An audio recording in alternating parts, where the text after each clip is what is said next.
Halo semuanya, selamat pagi dan selamat datang para peserta webinar dimanapun Anda berada. Perkenalkan, saya adalah Dr. Rifani Bintang Pratama yang akan menjadi dokter moderator di acara live webinar RSPI Group pada hari ini.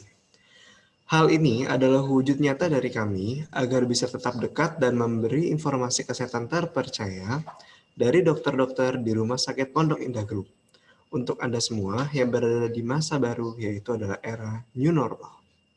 Jadi, jangan khawatir, karena meski dalam keterbatasan jarak, kami tetap hadir untuk menyapa Ibu dan Bapak semua dalam memberikan informasi kesehatan yang terpercaya. Kali ini, Rumah Sakit Pondok Indah Bintaro Jaya hadir dengan tema yang sangat menarik, yaitu adalah masalah dalam berjalan atau gait problem pada anak. Webinar Rumah Sakit Pondok Indah Group ini diadakan dengan berbagai materi, dengan dokter pembicara yang berbeda-beda. Setelah presentasi dari dokter, akan ada sesi tanya jawab yang akan dijawab langsung oleh narasumber kita. Untuk caranya adalah dengan cukup klik tombol Q&A yang ada di layar handphone atau komputer Anda dari sekarang. Lalu tulisan pertanyaannya. Pertanyaan yang masuk akan kami kumpulkan untuk dijawab langsung oleh Dr. Faisal Miraj saat sesi tanya jawab nanti. Ibu dan Bapak boleh bertanya seputar tentang topik hari ini, seperti Dok, normalnya anak mulai bisa berjalan di usia berapa sih? Apa benar penggunaan baby walker bisa melatih anak untuk bisa berjalan? Sebelum masuk presentasi ke dokter, kita berkenalan dulu dengan Dr. Faisal Miraj. Beliau merupakan dokter spesialis bedah ortopedi konsultan ortopedi anak di Rumah Sakit Pondok Indah Bintaro Jaya.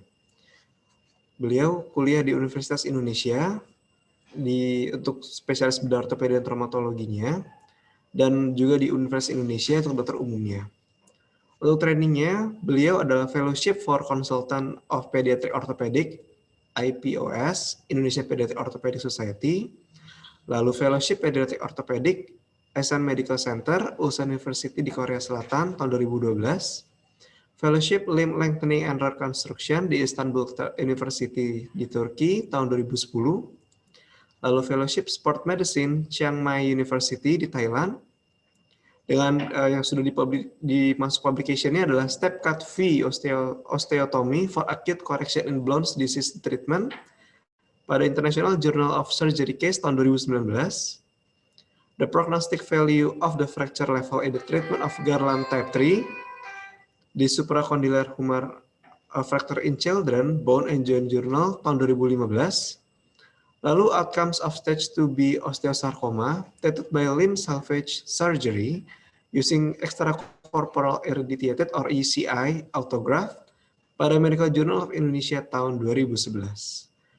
Jika yang bertanya lebih lanjut kepada Dr. Faisal Miraj, boleh langsung hubungi di 0218828888 kali dengan extension 2 di Rumah Sakit Pondok Indah Bintaro Jaya. Lalu, untuk mempersingkat waktu, mari kita langsung dengarkan materi dari Dr. Faisal Miraj. Untuk waktu dan tempat, kami persilakan. Silakan, dokter. Assalamualaikum warahmatullahi wabarakatuh. Selamat pagi semuanya. Salam sejahtera. Semoga semuanya dalam kondisi sehat, selalu dan aman dalam masa pandemi ini, dan juga untuk yang sedang sakit, semoga segera diberikan kesembuhan dan pulih dari sakitnya. Pagi ini saya senang sekali bisa bergabung dalam acara live webinar Rumah Sakit Pondok Indah yang kali ini akan mengangkat topik mengenai masalah dalam berjalan atau gait problem pada anak. Ya. Kita tahu bahwa anak-anak merupakan makhluk atau individu yang istimewa ya. Mereka tidak sama dengan orang dewasa. Mereka memiliki karakteristik yang khas dan dinamis, yaitu anak-anak senantiasa tumbuh dan berkembang. Sehingga masa ini memang masa yang sangat penting, di mana kita harus menyiapkan kondisi yang optimal sehingga anak dapat tumbuh dengan memuaskan, maksimal, dan menjadi orang dewasa nanti atau usia produktif yang siap menyambut tantangan zaman.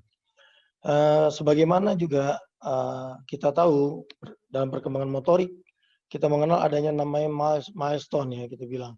Adalah suatu tahapan atau runutan waktu-waktu tertentu di mana anak itu secara bertahap mencapai kemampuan motoriknya, artinya dapat melakukan beberapa tindakan atau aktivitas atau posisi. Seperti misalnya dalam gambar ini kita lihat anak sudah mulai atau bayi sudah mulai bisa tengkurap pada saat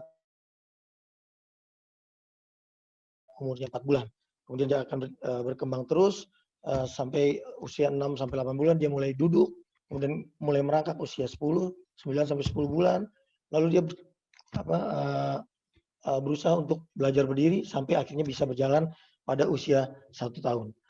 Nah, demikian pola berjalan pun akan terus mengikuti perkembangannya sesuai dengan penambahan usianya. Makin lama semakin matang sampai akhirnya anak bisa berjalan dengan gaya berjalan atau pola berjalan seperti orang dewasa. Nah, kita bisa lihat pola jalan orang dewasa yang normal itu bisa dibagi menjadi 2 fase, yaitu pada saat menapak dan juga saat mengayunkan langkah. Ya, menapak biasanya orang dewasa memulai dengan meletakkan heel atau tumit ke ground, ke tanah, kemudian baru telapak kakinya menyentuh full, kemudian sampai akhirnya bersiap-siap untuk mengayun dengan cara toe off, mengangkat kakinya melalui ujung jarinya, kemudian melakukan swing. Nah, pola ini akan berbeda sekali kalau kita perhatikan pola berjalan yang ada pada anak-anak, terutama pada masa awal-awal berjalan, itu masa toddler. Kita lihat masa toddler atau masa awal-awal berjalan itu 1 sampai 3 tahun biasanya. Masa ini adalah masa yang sangat pada anak itu sangat aktif ya, mobilitasnya sangat tinggi. Anak mulai berjalan, kemudian berkembang terus, berlari, kemudian loncat, memanjat dan lain-lain. Sehingga pada masa ini kadang-kadang kita melihat anak yang terlalu aktif, kita anggap Pak anak ini hiperaktif atau nakal, padahal memang secara usianya memang biasanya anak-anak akan memperlihatkan perilaku seperti itu. Namun kalau kita perhatikan bagaimana cara berjalannya pada masa toddler ini berbeda sekali dengan masa dewasa tadi. Anak-anak pada masa awal-awal berjalan, pertama kali setelah mengayunkan langkah, kemudian dia menapak, itu tidak dengan tumitnya, tetapi dengan langsung seluruh telapak kakinya. Kemudian kalau kita perhatikan biasanya langkahnya itu kecil-kecil dan cepat. Kemudian lututnya kita perhatikan agak membengkok seperti huruf O. Kemudian juga telapak kakinya datar seperti ini. Nah, ini khas sekali pada anak-anak yang baru mulai berjalan. Tapi ini bukannya sesuatu yang harus dikhawatirkan. Banyak sekali pasien-pasien orang tua bertanya apakah anak saya normal atau tidak nih dengan kondisi seperti ini. Nah, kemudian kita perhatikan sejalan dengan waktu berjalan saat usia 18 bulan, anak-anak baru mulai berjalan menapakkan kaki dengan menggunakan tumit pada awalnya setelah mengayun. Kemudian perkembangan berlanjut terus sampai dia bisa berlari dan mengubah arah larinya pada saat 2 tahun. Dan sehingga pada usia 3 tahun anak mulai berjalan dengan gaya berjalan yang sudah cukup matang. Namun perkembangan pola berjalan itu terus berlangsung pada masa selanjutnya, yaitu masa usia prasekolah, di mana langkah menjadi lebih memanjang dan frekuensinya lebih lambat. Kita perhatikan anak mulai stabil, sudah mulai jarang jatuh. Dan kemudian setelah mencapai umur 6 sampai 7 tahun, anak-anak benar-benar menampakkan atau memperlihatkan gaya berjalan yang mirip orang dewasa atau nantinya seperti itulah pada saat dewasa dia berjalan. Namun kita perlu memperhatikan juga dengan mengetahui pola berjalan yang normal, kita juga dapat kira-kira nanti mengetahui mana sih jalan-jalannya, cara jalan atau pola jalan yang tidak normal. Biasanya pola jalan yang tidak normal itu disebabkan oleh beberapa faktor. Misalnya adanya nyeri, biasanya nyeri pada daerah sendi, atau karena setelah cedera jatuh, habis loncat-loncat, anak merasa nyeri, dia akan jalan dengan pincang. Kemudian apabila ada terjadinya peradangan di sekitar sendinya, baik karena peradangan karena banyak aktivitas ataupun karena penyakit lain seperti infeksi, anak akan berjalan juga dengan gaya berjalan yang tidak seperti normal. Mungkin kita katakan dia berjalan sebagaimana kita katakan pincang. Selain itu, anak-anak dengan gangguan neuromuskuler atau misalnya kelainan pada otot-ototnya yang tegang atau lemah, itu bisa menyebabkan anak berjalan dengan gaya berjalan yang tidak seperti yang kita terangkan tadi. Kelainan saraf menyebabkan juga otot-otot menjadi tegang, gangguan koordinasi dan keseimbangan. Selain itu juga gangguan-gangguan gerakan sendi seperti sendi yang kaku atau bahkan sendi yang terlalu berlebihan bergerak. Itu bisa menyebabkan gangguan dalam pola jalan. Yang perlu diperhatikan juga adanya kelainan bentuk atau struktur daripada tungkai itu, bisa berbeda panjangnya ataupun adanya kelainan bentuk, itu juga bisa menyebabkan kelainan-kelainan dalam pola jalan. Nah, cuma kita harus perhatikan, dalam praktek sehari-hari saya sering mendapat kunjungan dari orang tua yang bertanya apakah anaknya atau anak, terutama balita ya, apakah berjalan dengan jalan yang normal atau tidak. Memang banyak sekali kalau kita perhatikan anak pada masa awal baru mulai jalan, toddler, itu menampakkan pola jalan yang benar-benar tidak mirip dengan orang dewasa seperti kita bahas tadi.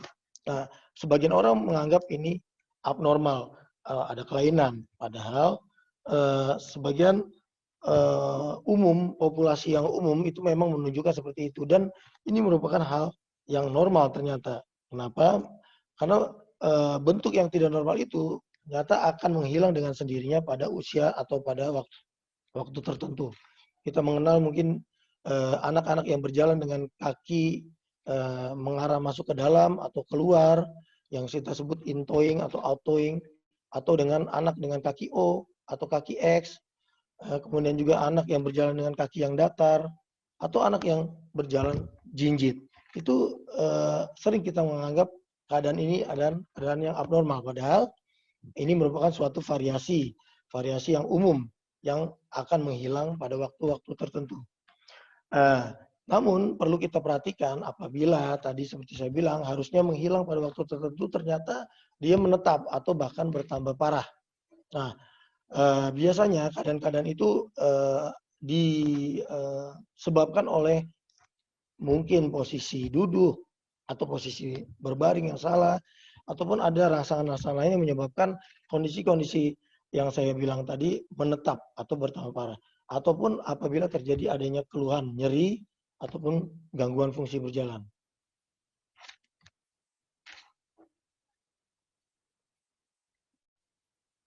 Nah,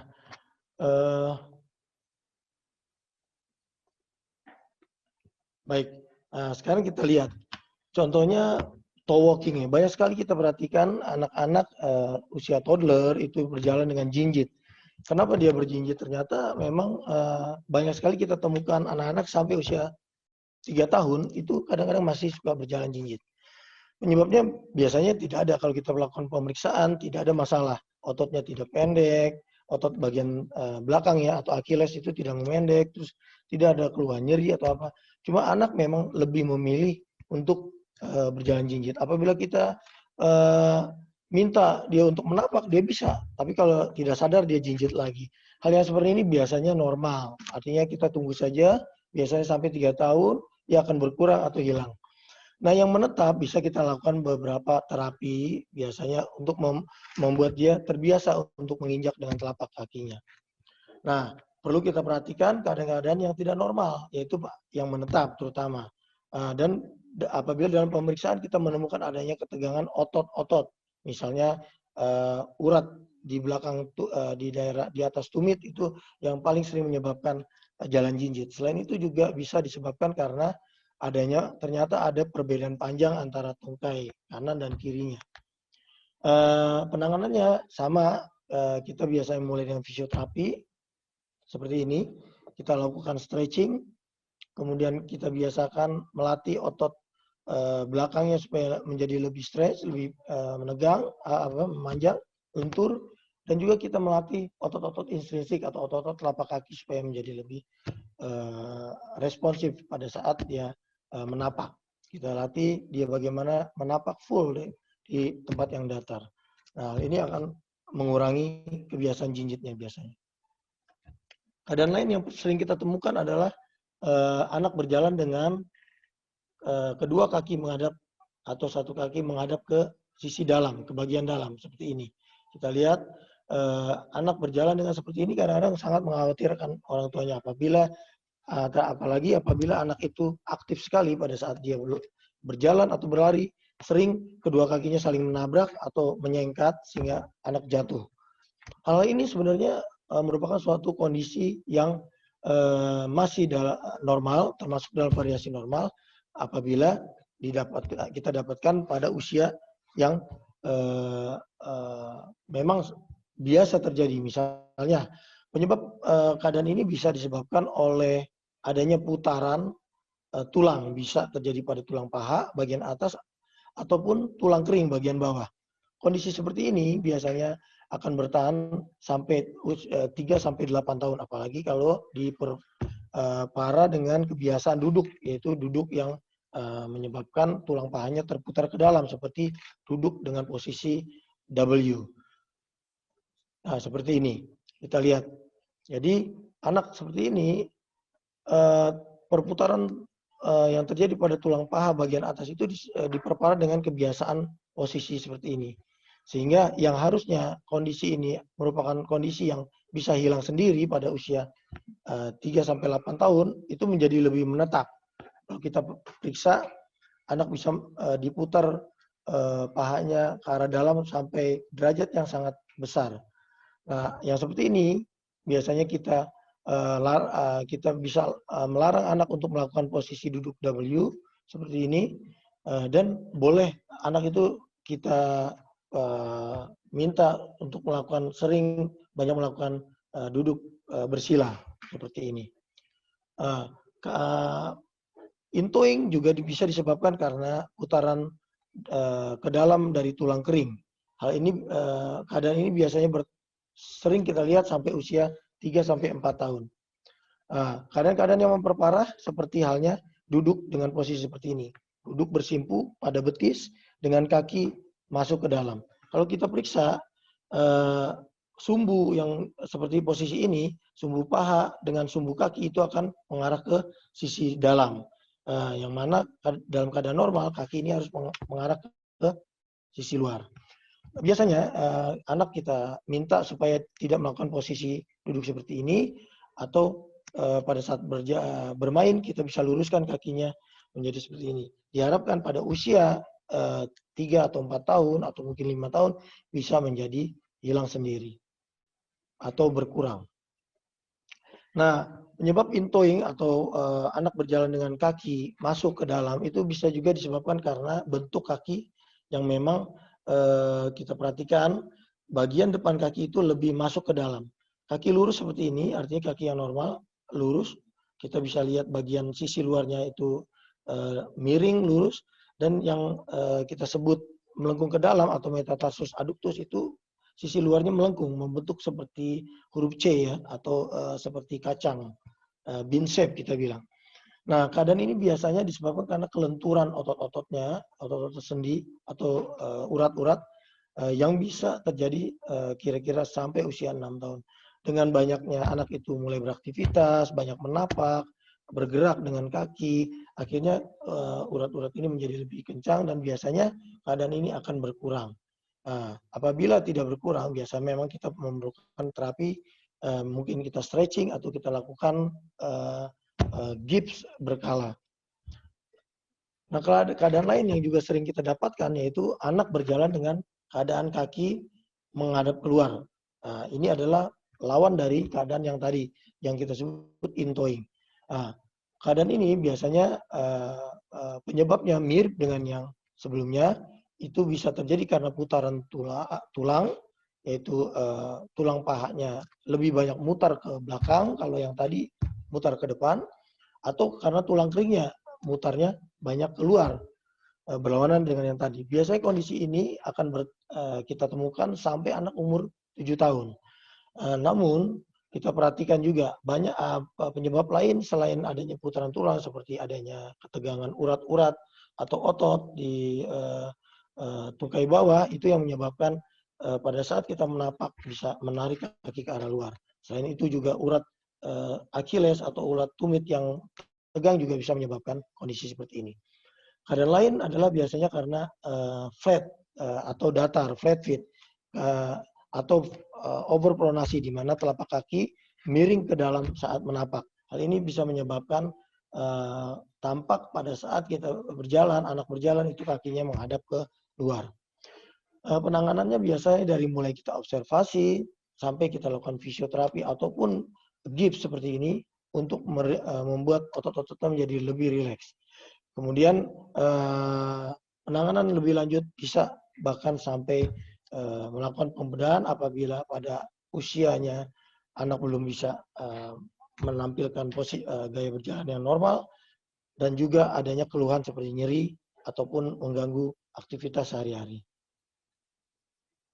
Nah, kelainan lain yang sering kita temukan pada anak-anak yang memang kita anggap kelainan padahal bukan, itu adalah seperti kaki O dan kaki X.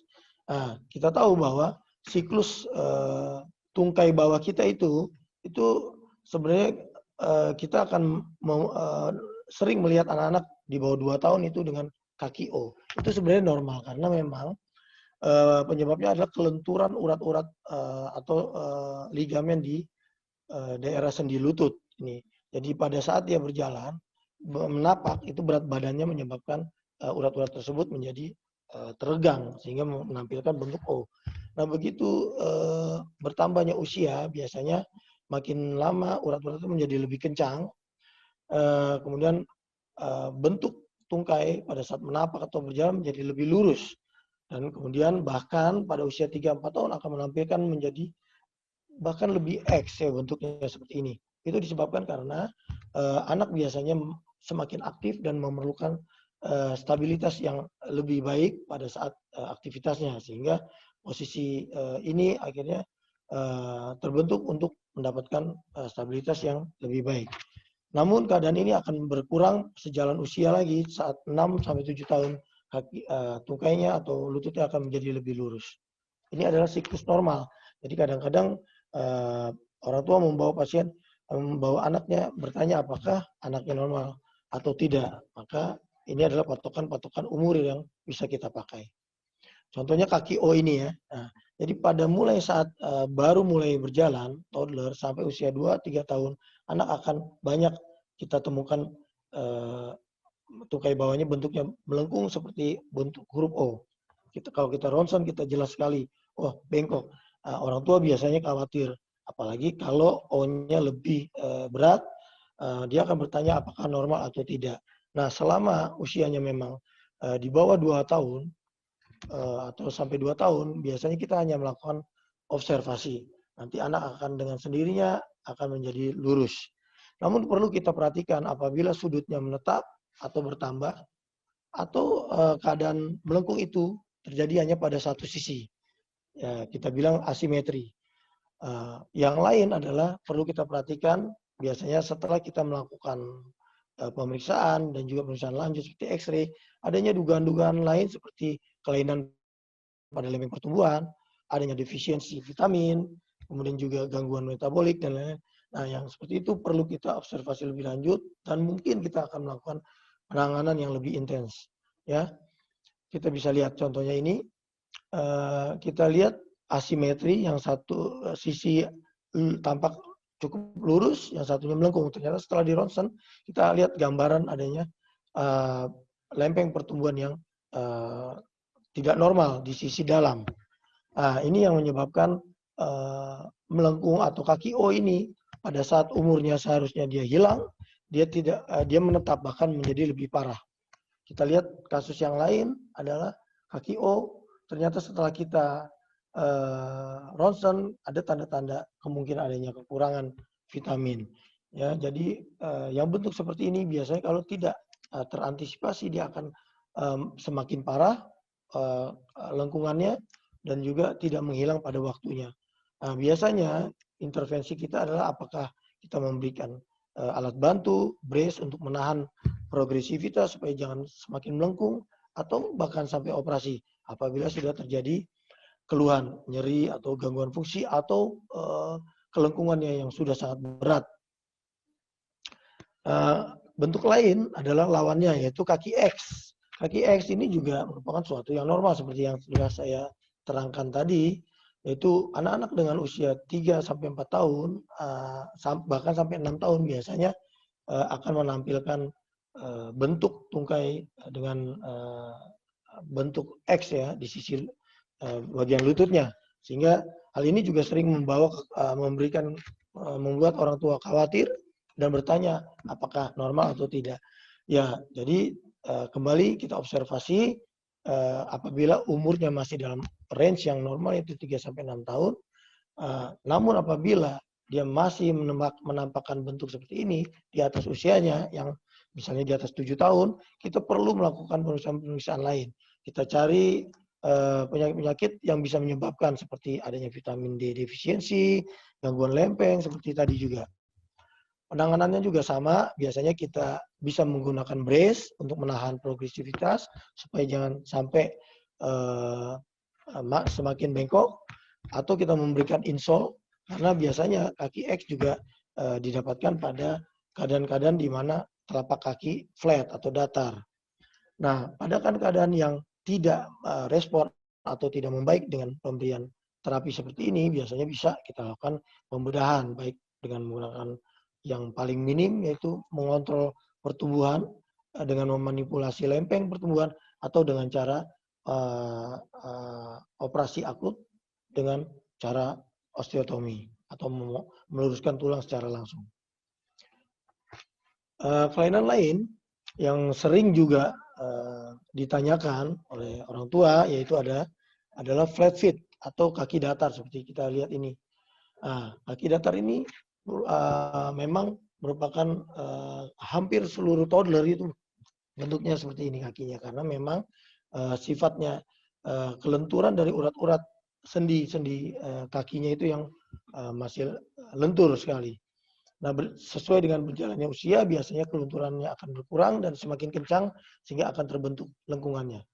Namun kita perlu perhatikan juga apakah kaki datar ini kaki yang normal, seperti saya bilang tadi, merupakan suatu variasi yang normal atau merupakan suatu yang harus kita berikan perhatian khusus.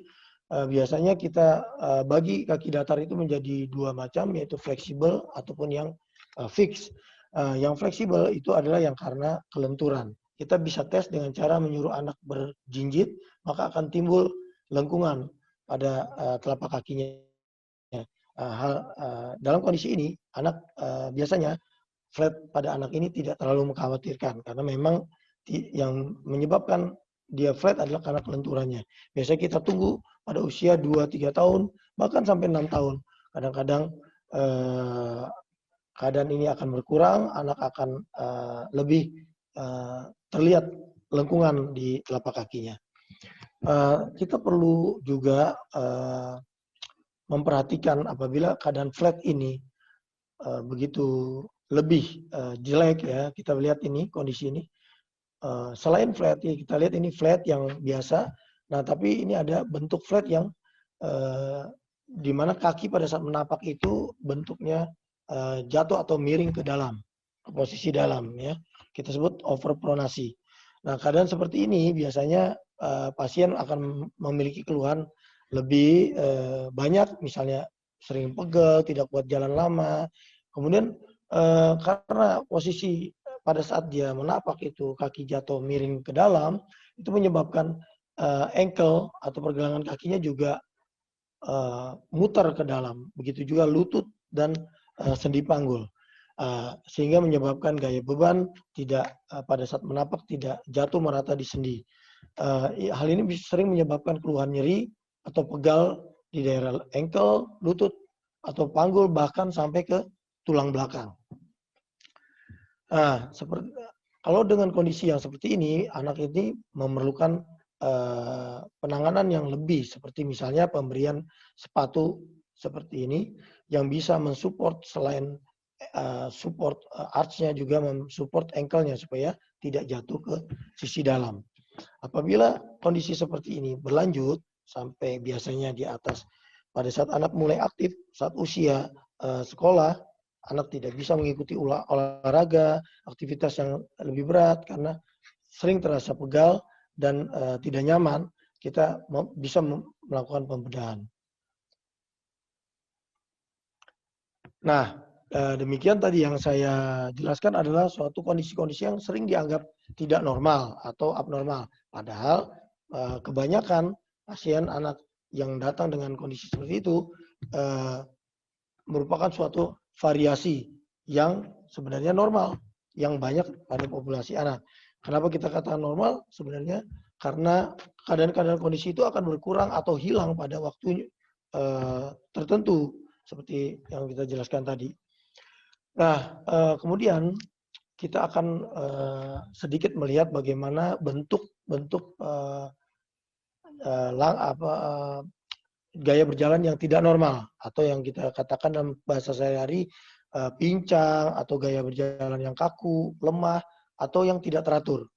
Di sini ada beberapa contoh. Kita lihat ini pasien atau anak ini berjalan dengan kakinya diangkat, kemudian dia menapak dengan waktu yang singkat, tidak mau lama-lama menginjak karena biasanya disebabkan karena nyeri. Kita katakan ini adalah antalgic gait atau nyeri, disebabkan nyeri anak berjalan pincang karena dia mengurangi tekanan pada sisi yang sakit. Penyebabnya bisa karena cedera ataupun karena proses peradangan. Hal seperti ini biasanya akan membuat orang tua sangat aware, kenapa anak saya jalan dengan pincang nih. Biasanya kita akan mencari tahu penyebabnya, kira-kira apakah karena cedera, apakah karena peradangan, atau yang lain. Ya. Gaya berjalan lain adalah jinjit, tapi bukan jinjit seperti yang waktu toddler tadi, yaitu jinjit yang menetap di atas waktu toddler, yaitu bisa disebabkan karena perbedaan panjang seperti ini. Kita lihat anak akan berjinjit karena berbeda panjang tungkai bawahnya atau tulang keringnya. Bisa juga berjalan karena ketegangan otot belakangnya atau Achilles kita bilang, otot tumit itu menegang sehingga atau memendek sehingga anak berjalan dengan hal yang seperti ini. Biasanya bisa kita lakukan awalnya, mungkin kita stretching, fisioterapi, bahkan sampai pembedahan untuk memanjangkan otot ataupun memanjangkan tulang.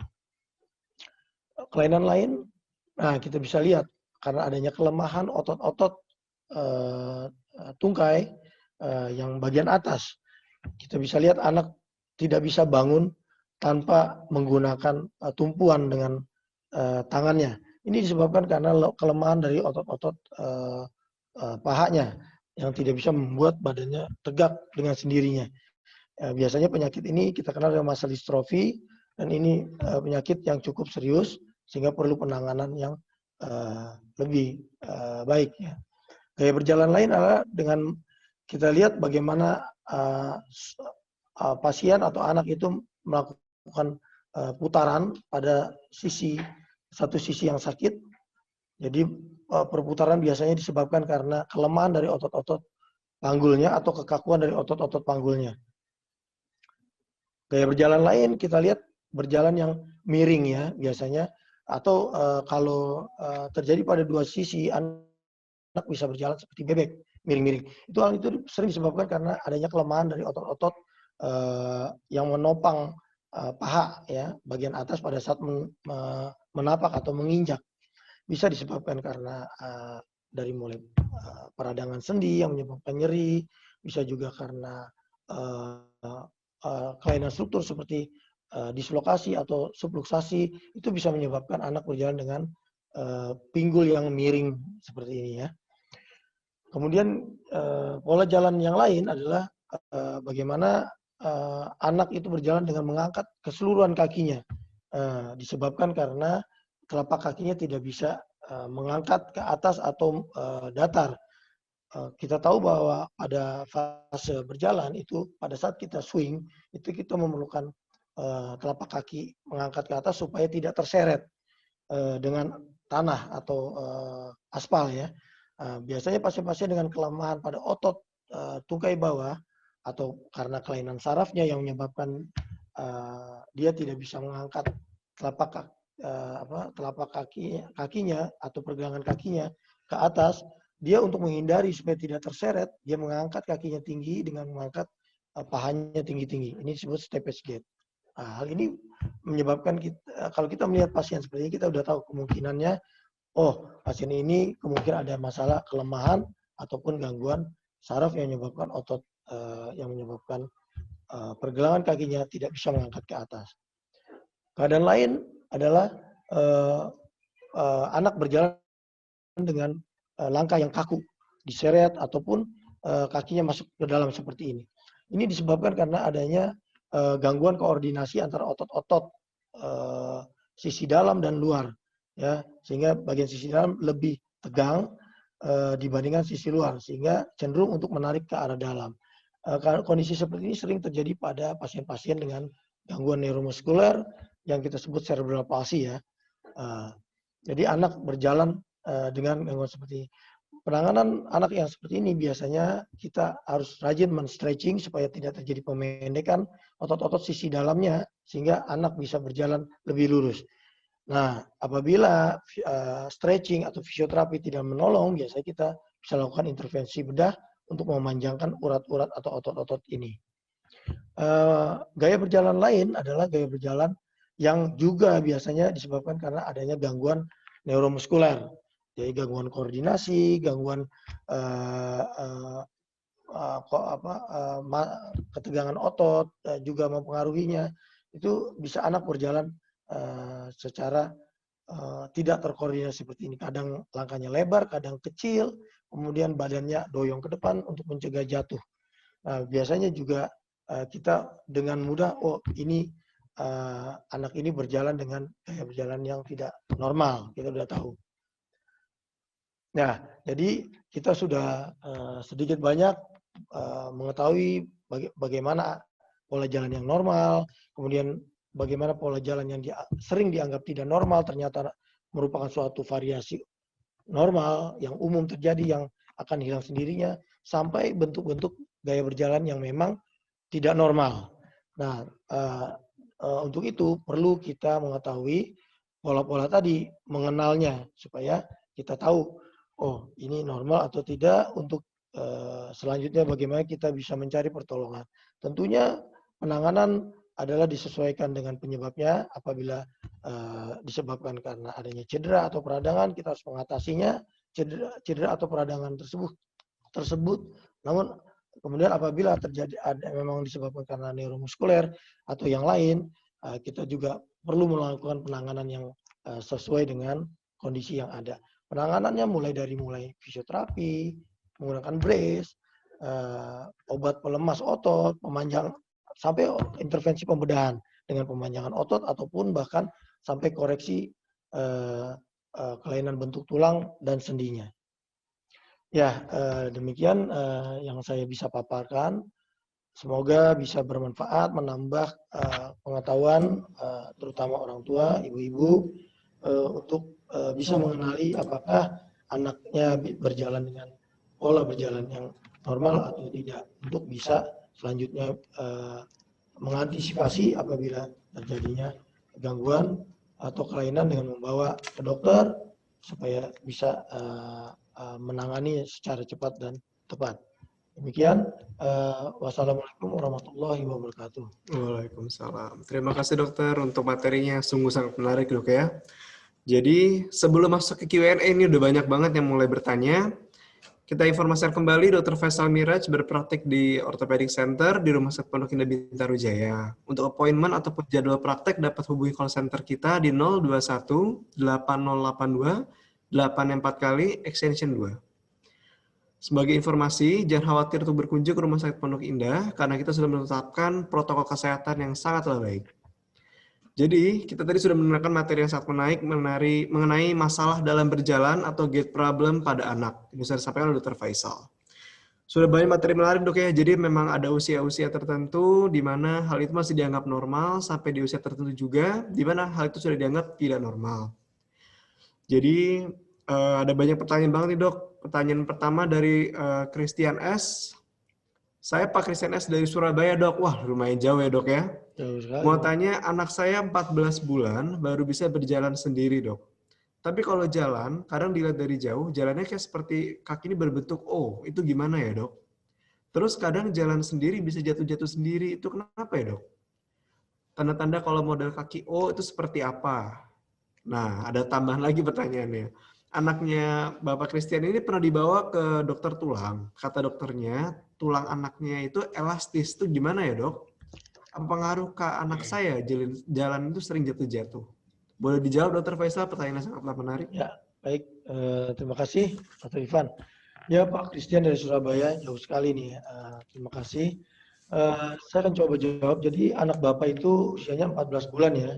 Jadi memang seperti yang telah saya paparkan tadi, anak-anak yang berjalan dengan kaki O dengan usia di bawah 2 tahun itu biasanya memang masih dalam batas yang normal atau merupakan suatu variasi normal. Penyebabnya tadi Bapak sendiri sudah bisa mengatakan bahwa memang ada pengaruh dari kelenturan urat-urat di sekitar sendi dari lututnya.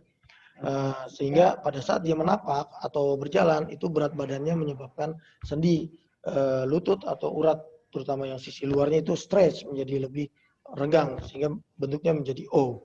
Dengan berjalannya waktu biasanya di atas 2 tahun itu urat-urat itu menjadi lebih kencang sehingga akan membawa bentuk yang tadinya O akan menjadi lebih lurus.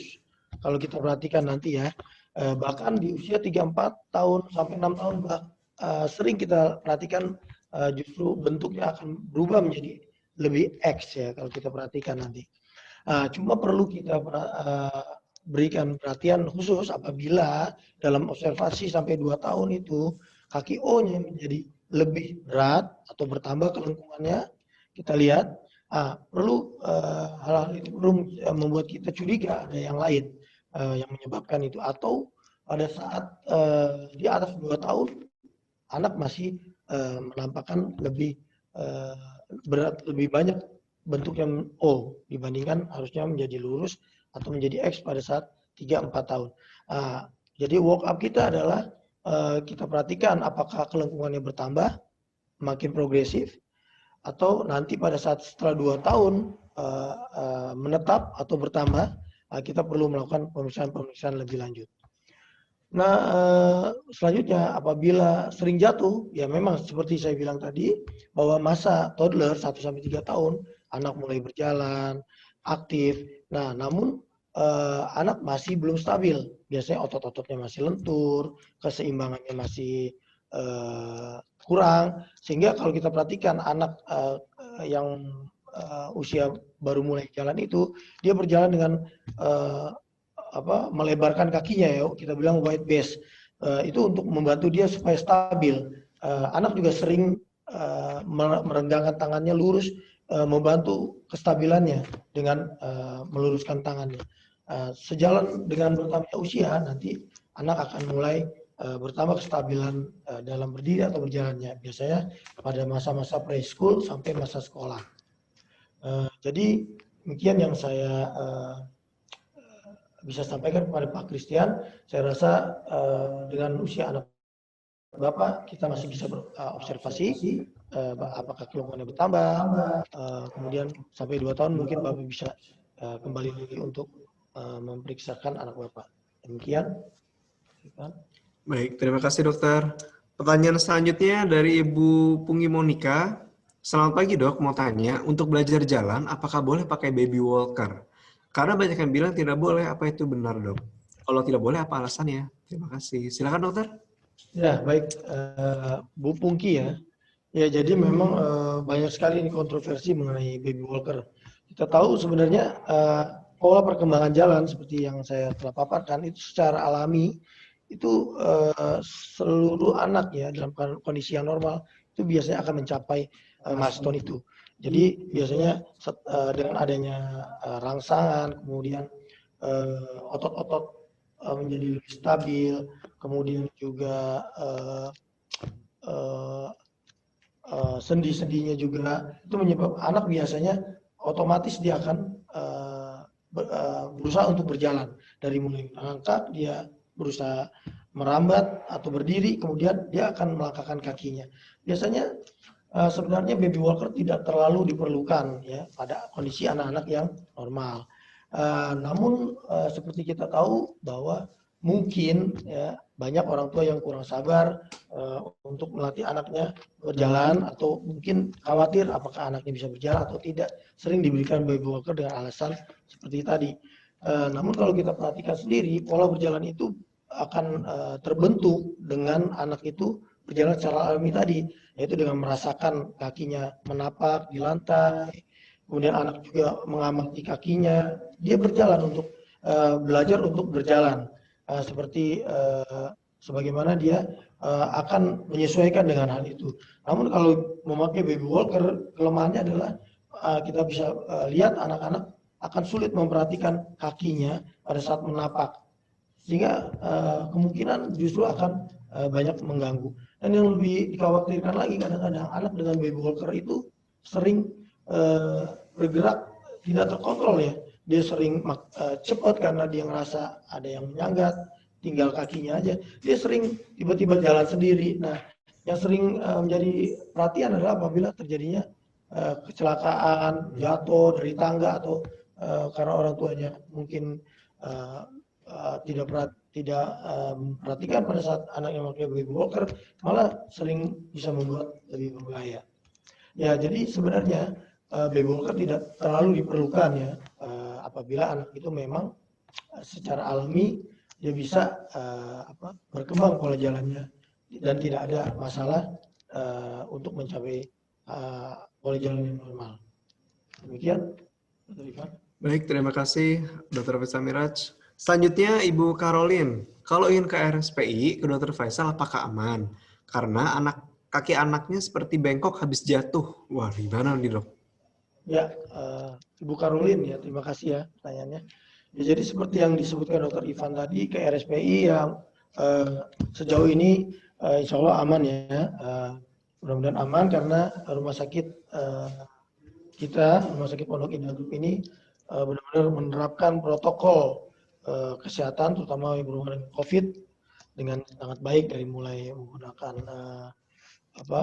masker, kemudian screening di awal masuk, pemeriksaan suhu, kemudian tenaga kesehatan menggunakan APD atau alat pelindung diri, kemudian terjaganya hand hygiene, kita bisa ada desinfektan, cuci tangan, dan juga yang tentunya physical distancing ya, dengan membatasi duduk atau antrian, sehingga kita bisa antisipasi bahaya COVID terutama pada saat ini.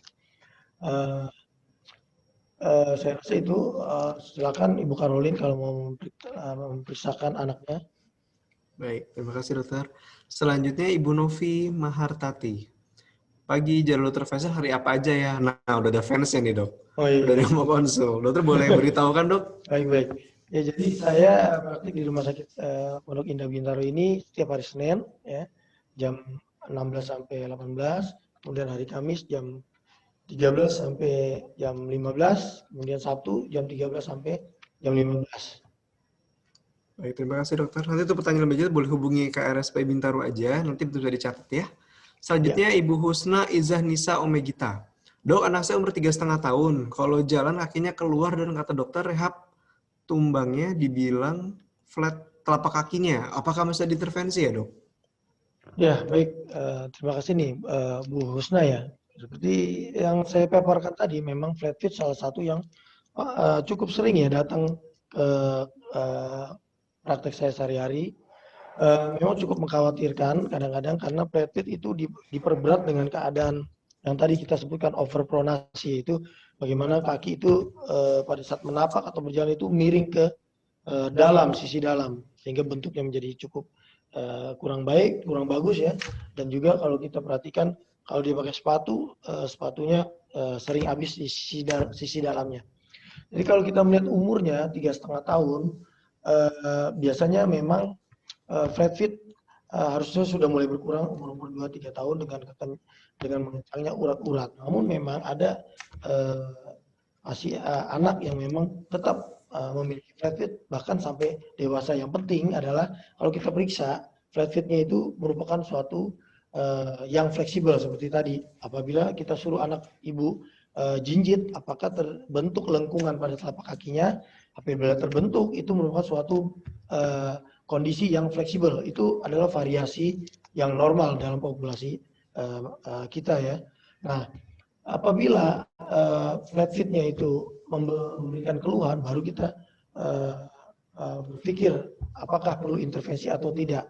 Termasuk juga kalau ternyata pada saat kita tes jinjit atau mungkin kita dengan mengangkat jempol atau ibu jarinya itu ke atas, itu tidak tumbuh lengkungan. Jangan-jangan memang ada kelainan selain bukan dari otot-ototnya yang lentur saja. Bisa jadi karena adanya kelainan susunan tulang dan sendinya yang fix sehingga kita memerlukan intervensi bedah. Apabila tidak ada, biasanya cukup dengan menggunakan art support atau bantalan untuk mengangkat lengkungan di telapak kaki. Dan apabila terjadi overpronasi, itu bisa ditambahkan dengan custom made yang menyebabkan ankle-nya itu tidak jatuh ke sisi dalam. Demikian. Bahkan apabila hal tersebut sampai usia sekolah 7-8 tahun tetap tidak membaik biasanya dan anak terjadi keluhan, misalnya sering nyeri, pegal, ataupun tidak kuat aktivitas lama, biasanya kadang-kadang bisa kita pilih metode yang lebih invasif, yaitu mungkin dengan operasi. Tapi sejauh ini saya rasa selain fisioterapi tadi mungkin bisa dengan alat bantu, art support atau lengkungan ataupun dengan sepatu khusus untuk mensupport ankle-nya. Ya demikian. Baik, Dr. Ivan. Terima kasih dokter. Selanjutnya dari Bu Bianca, Padang. Selamat pagi Dr. Faisal, saya Bianca. Anak saya Agatha, umurnya 14 bulan, perempuan. Bisa jalan maksimal 8 langkah, setelah itu dia akan menyentuh lantai dengan tangannya. Itu pun jalan digoyang-goyang. Apakah hal tersebut normal? Terima kasih. Ya. Silakan. Baik, Ibu Bianca ini dari Padang atau Bianca Padang? Dari Padang ya. Dari Padang jauh sekali nih. Selamat datang di webinar kami. Jadi anak ibu 14 bulan ya, seperti saya yang sudah kita paparkan tadi, termasuk juga penanya yang pertama. Jadi memang pada usia 1-3 tahun atau toddler itu memang anak lagi aktif, tapi stabilitasnya kurang ya. Ya mungkin karena kelenturan urat-urat di sekitar sendi-sendinya. Hal itu sering kita lihat anak berjalan cepat, kemudian tiba-tiba jatuh. Namun kita perhatikan apabila dia bisa berdiri, kemudian dia mulai lagi, itu saya rasa kita bisa cukup hanya observasi, karena mungkin kemungkinan besar itu suatu keadaan yang normal, di mana anak sedang berkembang pola jalannya sampai menjadi stabil. Biasanya usia-usia sekitar 3 tahun atau di atas 3 tahun. Yang perlu diperhatikan adalah kelainan-kelainan atau gaya berjalan seperti yang saya paparkan tadi. Adakah penyebabnya yang lain seperti adanya ketegangan atau kekakuan sendi pada saat jalan, ya.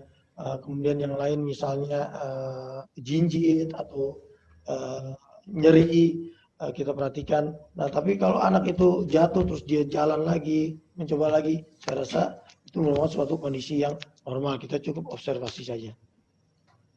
Baik, terima kasih dokter. Nah, ada pertanyaan lagi dok, tambahan dok. Cara mengetahui anak kita fix kakinya O itu tandanya seperti apa ya dok ya? Dan apakah kaki O bisa menurun? Karena kaki saya sendiri seperti kaki O. Oh iya. Dari Bu Dewi Junita ya? Iya. Ya, terima kasih Bu Dewi. Jadi yang perlu kita perhatikan adalah tadi kaki O itu merupakan suatu kondisi yang normal sebenarnya ya, untuk anak-anak yang di bawah 2 tahun ya, sampai 2 tahun 3 tahun lah ya. Ya memang disebabkan karena kelenturan urat-urat di sekitar kakinya. Nah, biasanya semakin lama akan semakin berkurang kelengkungannya atau O-nya menjadi lebih lurus, bahkan akan tampak menjadi seperti X ya, di usia-usia yang lebih tinggi seperti 3-4 tahun atau 5 tahun. Nah, yang perlu diantisipasi adalah apabila kaki O-nya itu menetap di atas usia itu, di atas 2 tahun, apalagi kalau lengkungannya semakin bertambah atau progresif. Kita perlu mencari tahu penyebabnya kira-kira apa, apakah ada kelainan, ada lempeng pertumbuhan seperti yang sudah saya paparkan, ataukah ada kelainan lain yang menyebabkan kaki O-nya menetap atau bertambah seperti kekurangan vitamin D biasanya. Nah, penyakit kaki O biasanya bisa diturunkan untuk kondisi-kondisi khusus tertentu, misalnya adanya kelainan di lempeng pertumbuhan, tapi tidak selalu, artinya tidak selalu apabila ada history seperti itu, anaknya bakal begitu. Namun ada kemungkinan besar bisa kemungkinan besar untuk mendapatkan lebih apabila ada history memang. Untuk yang adanya kelainan, apalagi memang apabila kelainan itu bersifat herediter seperti yang mirip dengan kekurangan vitamin D, itu rickets, kita bilang ada yang familial rickets, itu memang diturunkan. Jadi biasanya perlu kita walk up apabila ada beberapa history kaki O, kemudian anak kita O, itu memang ada kemungkinan memang diturunkan di keluarga itu. Namun memang tidak selalu seperti itu. Baik, terima kasih dokter. Pertanyaan selanjutnya dari Bu Monika Wahyuni. Selamat pagi dok, saya Monika. Saya mau bertanya, anak saya berusia 6 tahun. Kaki anak saya berbentuk O. Udah 6 tahun ya dok ya? 6. Apakah harus memakai sepatu khusus dan berapa lama penggunaan sepatu khusus tersebut? Atau ada cara lain agar kaki anak saya kembali normal? Wah, pertanyaan menarik sekali dokter. Boleh dijawab dokter? Baik, ini udah mulai advance ya, karena Iya. usianya juga udah mulai naik nih. Ya jadi kalau kita perhatikan Ibu Monika, anak itu udah 6 tahun ya, jadi memang usia segitu sebenarnya harusnya sudah tidak O lagi ya. Nah, nanti kita perlu walk up seberapa O, ya artinya seberapa derajat lengkungannya, itu yang paling penting. Karena nanti dari situ kita akan menilai ini termasuk kategori yang mana nih, ringan, berat, atau sedang atau berat. Biasanya kita perlu melakukan pemeriksaan lanjutan seperti ronsen untuk supaya kita bisa mengukur sudutnya. Kemudian kita juga dari ronsen itu kita bisa lihat apakah ada kelainan lain, apakah ada kelainan di lempeng pertumbuhan. Kita bisa lihat seperti yang saya paparkan tadi, tidak simetrisnya lempeng pertumbuhan. Kemudian juga kita bisa perhatikan apakah ada kemungkinan yang lain, kekurangan vitamin atau penyakit-penyakit metabolik atau yang lain yang bisa menyebabkan kaki O. Seperti itu. Nah, untuk pemakaian sepatu biasanya tergantung tadi satu derajat atau besarnya kelengkungan. Biasanya untuk yang sudutnya tidak terlalu besar, biasanya masih bisa kita gunakan sepatu. Tujuannya sebenarnya untuk mencegah progresivitas supaya jangan tambah melengkung. Ya, tapi tentunya tetap kita harus observasi. Apabila dalam pemakaian sepatu itu tidak ada progres, tidak ada kemajuan, kita perhatikan ternyata kelengkungannya tetap bertambah, mungkin kita perlu pikirkan cara yang lain, yaitu mungkin pembedahan atau seperti itu. Baik, terima kasih dokter untuk jawabannya. Selanjutnya dari Ibu Ayuki. Dok, waktu anak saya 12 bulan di terapi berdiri berjalan di rehab medik. Sekarang 4 tahun jalan dengan sandal jepit. Kaki kirinya kadang melengkung setengah lingkaran ketika akan melangkah ke depan. Kenapa ya dok dan bagaimana menanganinya? Boleh dijawab dokter? Ya, baik. Bu Ayuki ya. Jadi anaknya umur 12 bulan di terapi. Ya, sekarang 4 tahun ya? 4 tahun kayaknya. Oh ya, oke. Jalan dengan sandal jepit. Ya, jadi memang kalau kita lihat anak Ibu Ayuki ini itu jalan dengan kaki masuk ke dalam ya pada saat melangkah itu.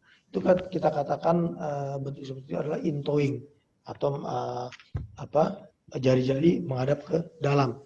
Penyebabnya seperti tadi paling sering adalah kebiasaan duduk ya. Seperti kita bilang bahwa in-toeing itu sebenarnya suatu keadaan variasi yang normal yang bisa hilang sendiri atau berkurang. Biasanya pada usia-usia 7-8 tahun akan berkurang atau sudah menghilang. Namun apabila menetap, biasanya penyebabnya paling sering adalah anak tetap melakukan posisi-posisi seperti duduk bentuk W tadi, seperti yang saya tampilkan, ataupun betul tengkurap dengan posisi kaki menghadap ke dalam, itu juga bisa menyebabkan kondisi di mana tulang paha bagian atas itu terlalu sering dalam posisi masuk ke dalam, sehingga akhirnya karena sifat tulang anak itu masih seperti plastik, artinya mudah dibentuk, sehingga bentuk tersebut menjadi menetap, sehingga kalau kita ukur pemeriksaan, kita akan lihat bahwa tulang paha bagian atasnya memang bisa diputar ke dalam dengan derajat yang lebih normal. Nah, biasanya kalau seperti itu, ibu harus perhatikan apakah memang kebiasaan itu sering dilakukan oleh anak ibu. Apabila ada, ibu bisa mencegahnya untuk tidak melakukan duduk W, atau ibu suruh atau ibu minta anak ibu selalu melakukan duduk dengan posisi yang sebaliknya, yaitu duduk dengan bersila. Biasanya kita harapkan setelah usia 7 sampai 8 tahun dia bisa menjadi lurus lagi. Demikian Dr. Ivan. Baik, terima kasih dokter.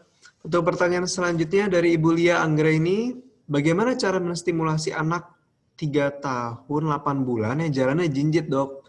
Jadi disuruh jalan biasa, tapi nanti dia jalan jinjit lagi. Kayak udah keenakan jalan jinjit. Nah ini banyak sekali dok sepertinya nggak seperti ini. Boleh dokter jawab? Ya baik, Ibu Lia. Ya, jadi memang sebagaimana yang telah saya paparkan dari slide yang sebelumnya, memang jalan jinjit ini sering kita lihat pada usia-usia sampai 3 tahunan seperti ini. Itu halnya. Nah, dari yang Ibu sampaikan juga, apabila disuruh menapak, dia bisa menapak.